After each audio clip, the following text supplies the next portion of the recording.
السلام عليكم ورحمة الله، أسعد الله أوقاتكم بكل خير أيها الأصدقاء. أسأل الله سبحانه وتعالى أن يحفظكم كما حفظ اللسان بين الأسنان. أول فيديو من الفوق كما كيطلب العدد ديال المشاهدين. واخا الفيديو قصير شوية، ولكن الأهم أنكم تشوفوا في الوسط الأشغال.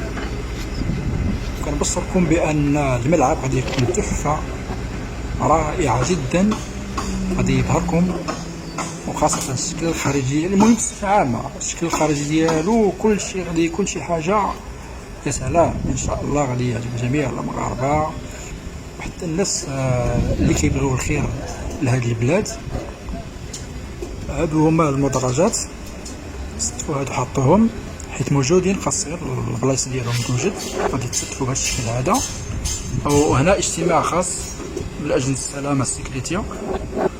ضروري مرة كيكون هذا الاجتماع هذا خاص مراقبة السلامة من أجل سلامة الجميع. وهذا الوسط مازال غادي يتحفر، تقريبا غادي تكون شي متر ونص ما بين المدرجات الأولى باش غادي تكون الأرض نازلة. المهم ملعب مواصفات عالمية بمعنى الكلمة. تحية طيبة لكم جميعا، حفظكم الله من كل شر، والسلام عليكم ورحمة الله.